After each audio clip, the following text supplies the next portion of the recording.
Roger Federer Novak జోకోవిచ్ కు సమకాలీకుడు. ఎర్రమట్టి కోర్టులో తిరుగులేని మొనగాడు. ఫ్రెంచ్ ఓపెన్ అంటే నాదల్, నాదల్ అంటే ఫ్రెంచ్ ఓపెన్. 20 ఏళ్ల కెరీర్లో 22 గ్రాండ్ స్లామ్ టైటిల్స్. మట్టి కోట మహారాజుగా రాఫెల్ నాదల్ కు పేరు. కంచుకోటలో ఊహ కందని విధంగా 14 టైటిళ్లు. వెంటాడుతున్న గాయాలు, ఫిట్నెస్ లేమితో వీడ్కోలు.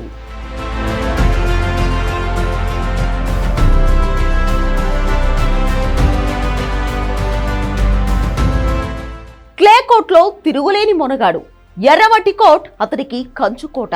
ఒకటా రెండా ఏకంగా 14 టైటిళ్లు. దిగ్గజాలతో తలపడ్డాడు. అందరిపైన పైచేయి సాధించాడు. రోజర్ ఫెదరర్ నోవాక్ జోకోవిచ్లకే చుక్కలు చూపించాడు. French open, Australian open, Wimbledon open, US open tourney ఏదైనా సత్తా చాటాడు.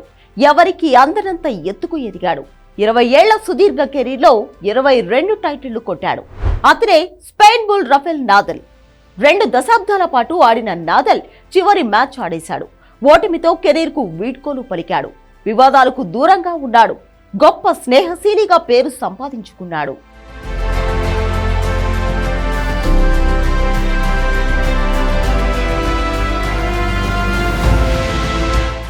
టెన్నిస్ దిగ్గజం రాఫెల్ నాదల్ చివరి మ్యాచ్ ఆడేశాడు. తన చివరి మ్యాచ్లో విజయం సాధించి ఘనంగా ముగించాలని దిగ్గజం భావించాడు. రిటైర్మెంట్ తేదీని నెల రోజులు ముందుగానే ప్రకటించాడు. డేవిస్ కప్ ఫైనల్స్ లో చివరి మ్యాచ్ అంటూ సోషల్ మీడియా వేదికగా ఓ ఎమోషనల్ పోస్ట్ పెట్టి అభిమానులకు షాక్ ఇచ్చాడు.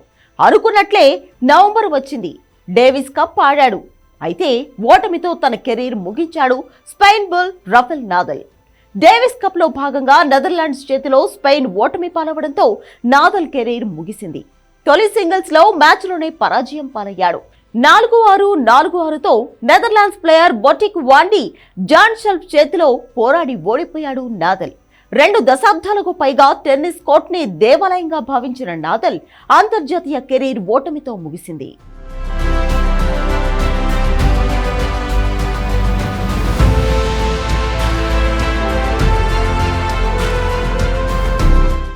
స్పెయిన్ బుల్ తన అద్భుతమైన ప్రదర్శనతో దాదాపు 2 దశాబ్దాల పాటు క్లే కోర్టును శాసించాడు. మట్టి కోర్టులో మహారాజుగా పేరు సంపాదించాడు. 2005 నుంచి 2022 వరకు ఫ్రెంచ్ ఓపెన్ లో 14 సార్లు విజేత అతడే. అపోనెంట్ ఎవరున్నా ట్రోఫీ మాత్రం అతడిదే. రఫెల్ నాదల్ కెరీర్ ప్రారంభించిన సమయంలో Swiss star Roger Federer, Serbia star Novak జోకోవిచ్ మంచి ఫామ్ లో ఉన్నారు. అప్పటికే వారిద్దరూ అద్భుత ప్లేయర్లుగా పేరు సంపాదించారు.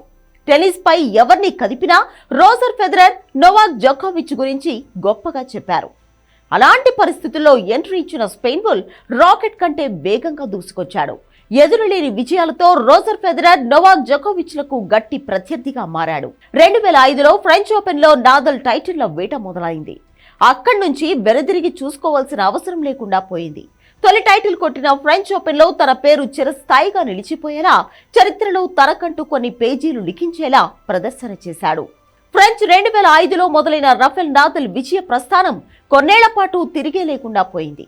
2005, 2006, 2007, 2008, 2010, 2011, 2012, 2013, 2014, 2017, 2018, 2019, 2020, 2022లోనూ విజేతగా నిలిచాడు. 2005 నుంచి 2014 వరకు 10 సార్లు ఫ్రెంచ్ ఓపెన్ ఆడితే అందులో 9 సార్లు ట్రోఫీని అందుకున్నాడు. ఒక్క 2009లో మాత్రమే టైటిల్ కు దూరమయ్యాడు. ఫ్రెంచ్ ఓపెన్ టైటిల్ ను 14 సార్లు దక్కించుకున్న ఏకైక మహారాజు రఫెల్ నాదల్. టెన్నిస్ ప్రపంచంలో ఏ ఆటగాడు కూడా ఒక ట్రోఫీని 14 సార్లు అందుకోలేదు. అది స్పెయిన్ బుల్ రఫెల్ నాదల్ కు మాత్రమే సాధ్యమైంది. ఎంతో మంది ప్లేయర్లు వచ్చారు, పోయారు.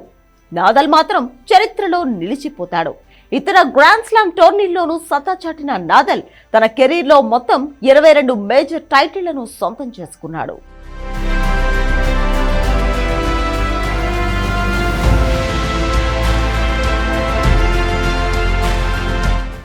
2023 జనవరి నుంచి 15 మ్యాచ్లే ఆడాడు నాదల్.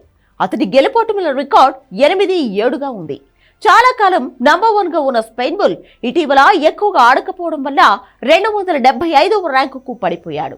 ఈ ఏడాది ఫ్రెంచ్ ఓపెన్ లో తొలిసారి అన్సీడెడ్ గా బరిలోకి దిగాడు. దీంతో తొలి రౌండ్లోనే 4 సీడ్ జ్వరేవ్ చేతిలో ఓటమి పాలయ్యాడు.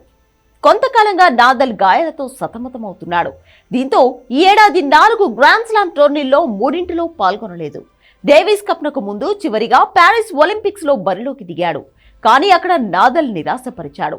పురుషుల సింగిల్స్ రెండో రౌండ్లో సెర్బియా స్టార్ జోకోవిచ్ చేతిలో ఓడిపోయాడు.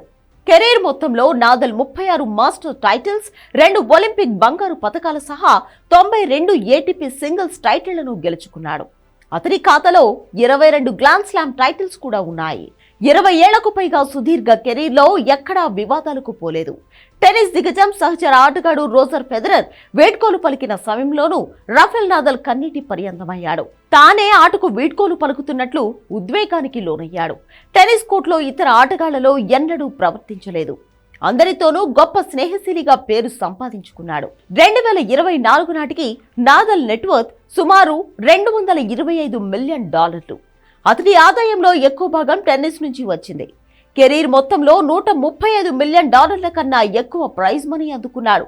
2024లోనే $23.3 మిలియన్ సంపాదించాడు. ఫోర్బ్స్ ప్రకారం ప్రపంచవ్యాప్తంగా అత్యధిక పారితోషికం పొందే క్రీడాకారుల్లో నాదల్ ఒకడిగా నిలిచాడు.